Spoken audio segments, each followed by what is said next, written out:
Welcome back to the Fixed Ops Roundtable. David Reinicke is the president of Automotive Warranty Network, a great friend of the fixed ops and retail communities. David, welcome back to the Fixed Ops Roundtable.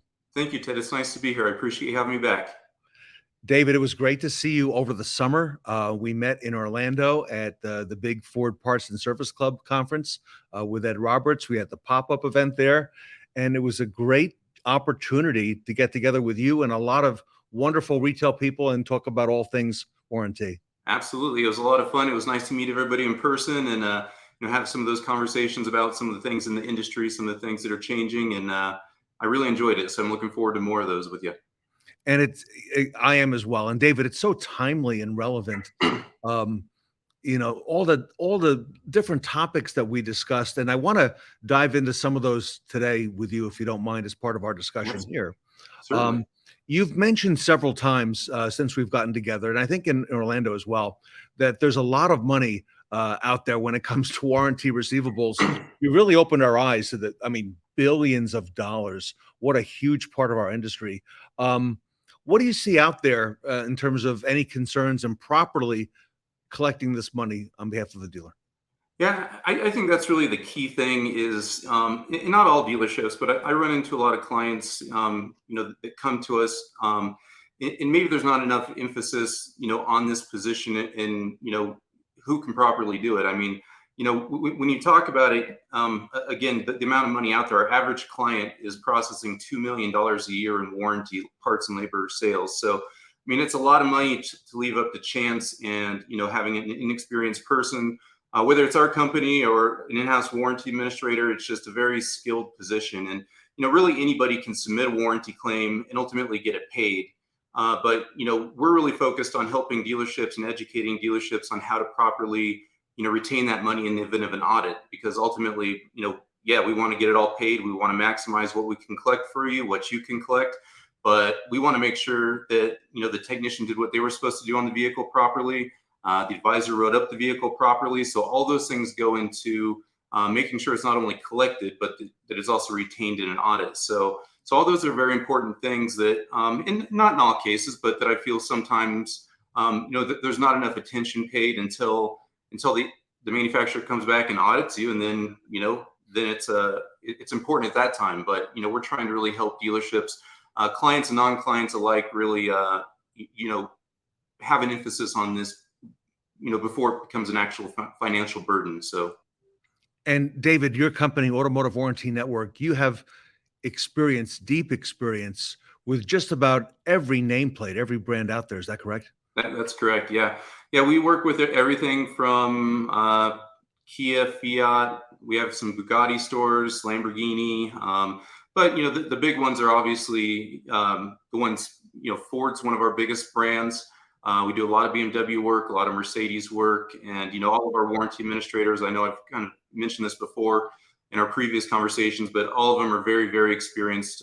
They have, in most cases, 5+ years of experience doing that brand, and they're not over diversified, so that they live and breathe Mercedes-Benz or Ford or whatever it is. They keep up with all the new policies, procedures, and of course, one part of the service that we offer is, we're helping to pre-audit these claims while we're processing them. So, as we're finding issues with technician comments or punch times, unsigned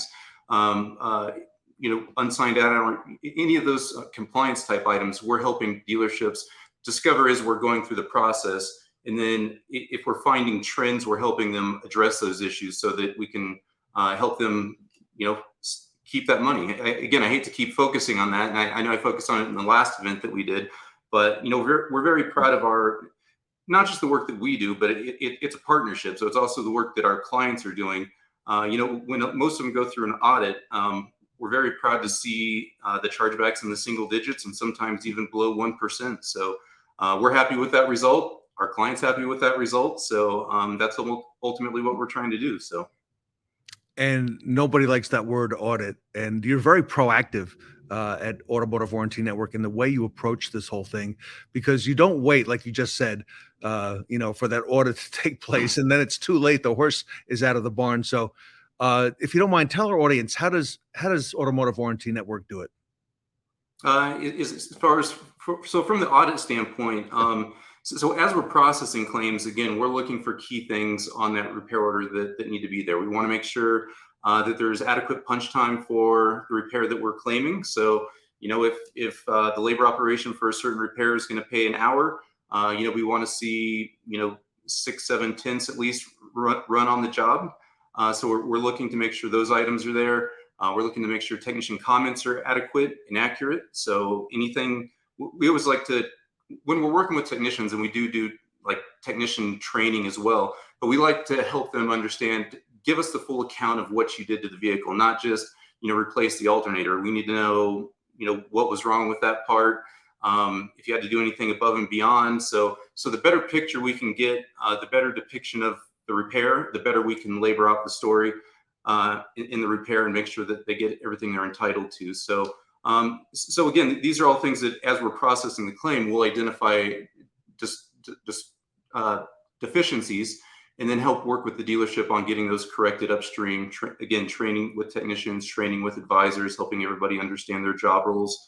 And then, of course, that's kind of our real-time process. But we also, again, as I've mentioned before, offer that mock auditing service where we can do like a full-blown audit for a dealership and really get granular with making sure customer signatures are there, signed data on repairs, DAG reading measurements, results. Sometimes that's supplemental stuff that you're not really looking for as you're processing the claim, but really having a deep dive on that repair order and giving a dealership what the potential chargeback would be. And then a lot of times that's, again, complemented with some training based on the findings of those mock audits. So I was never aware, just so you know, until you and I met maybe spring this year, April, May, that there was such a service that you would actually do a mock audit.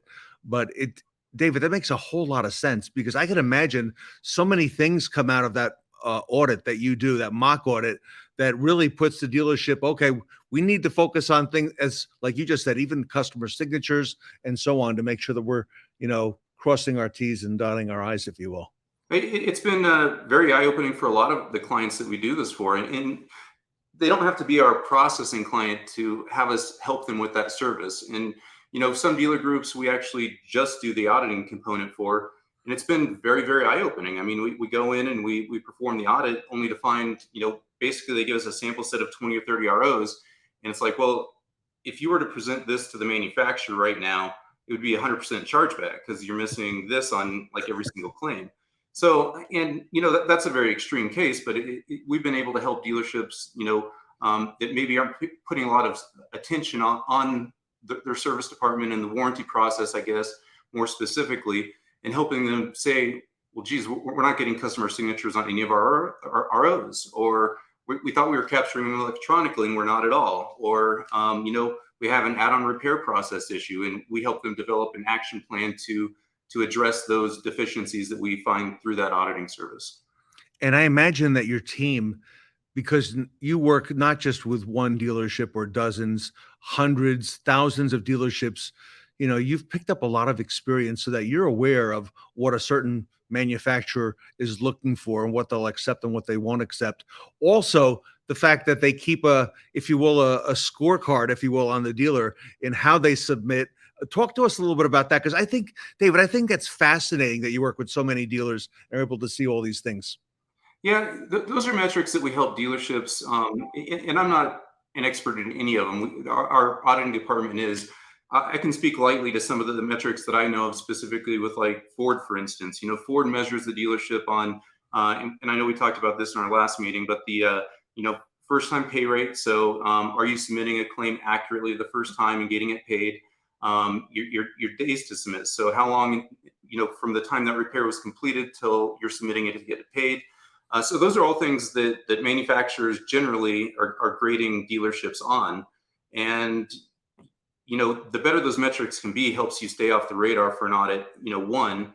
But it, you got it with big data and the way things are submitted. I mean, they're looking at everything, all the metrics that go through the system. Like you said, that they keep it, I'm sure they keep some sort of tally on the back end of, these are the dealerships that we need to watch, and, so on and so forth. So, but that's part of our auditing department service is, even for our clients, we watch those trend reports, those report cards.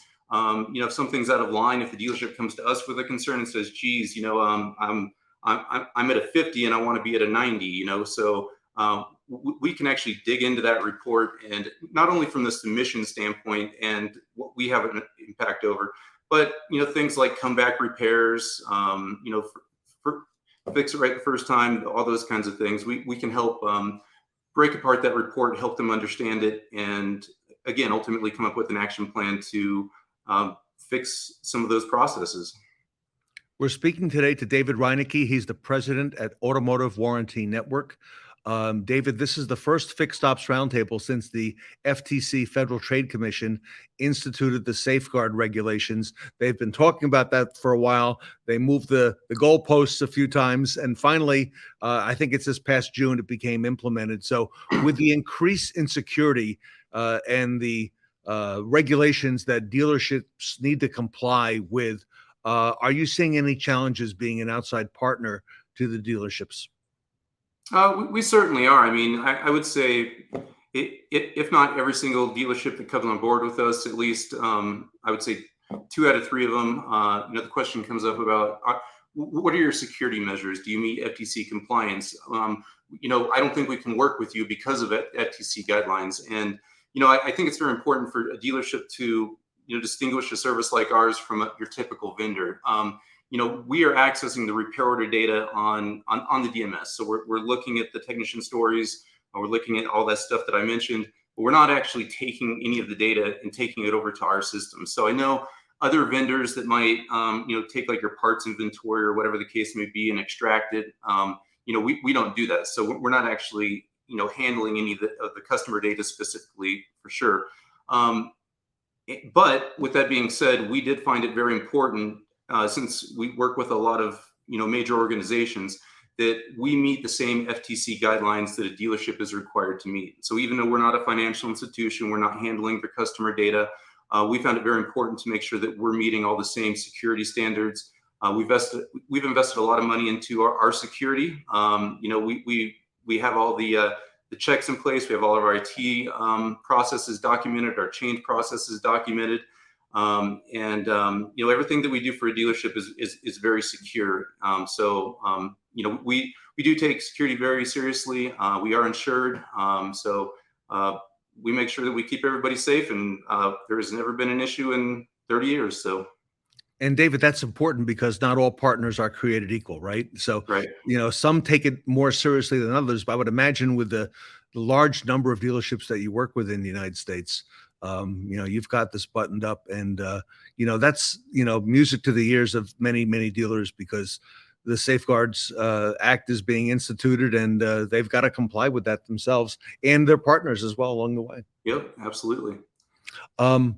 Finally, anything new at Automotive Warranty Network? I see all the numbers. I see, warranty as a percentage of business is going to continue to increase. It's going to get greater. It's something that the dealership can count on with all the technological advancements, whether it's a combustion engine, whether it's an EV. Yep. Warranty is here to stay and growing as these vehicles become like computers on wheels. Yeah. anything new? Because I think you're in a great spot right now. Yeah, nothing really new other than just like I said, when we met in Orlando, we're just kind of in this huge growth pattern right now, both from, new clients that want to come on board with us, which is happening, honestly on a daily basis. We operate 100% through referral business, like I mentioned before. So just, a lot of people trust our company, trust our employees. We're also growing with our administrators, with our support staff, with our management staff, our team leads. Which obviously I've heard, it's mentioned several times on your show by others, how important your people are, right? So, we have some just really great people that have been joining the team and, come together to make all this happen. So we're just enjoying the ride. I'm glad I've had a chance to meet some of those people at the recent event this summer, and as well in dealing with your company. So David Reinicke, thank you so much. Everybody, David Reinicke is the president of Automotive Warranty Network. They are the leader in warranty submission on behalf of dealerships. They've got the experience, they've got the track record. If you look at the ticker at the bottom of the screen, you can see their website scrolling across the bottom, as well as David's. David, that's your personal email as well. That is my email. Yep. All right. David's very accessible. If you want to go to awninc.com or reach out to him via email, there's also a 303 area code number to the company as well. So we highly encourage number is our main phone number. So it's kind of the best way to get in touch with us. We'll make sure we get you to the right person. But, again, reach out to me via email. I'm always happy to respond and answer any questions. And I love talking about what we do. So if a manager or a dealer simply has questions and wants to reach out to you, to get your perspective maybe on their current situation, are you okay? Absolutely. But I think that's another really important thing is we're not salesy at all. So if you just have questions, if you want us to answer, just some warranty questions, that doesn't necessitate me blowing you up every other day, seeing if you want to come on board. So even if you just want to call and ask a few questions, we're always accessible and wanting to be a good partner that way. So David Reinicke, everybody, Automotive Warranty Network, great friend of the Fixed Ops Roundtable, highly recommended by many, many, many of our dealers at the Roundtable. So David, on behalf of the Fixed Ops community, thank you for being here today. Thank you, Ted. I appreciate it. Thank you. Dave Reinicke, everybody, Automotive Warranty Network, here today at the Fixed Ops Roundtable.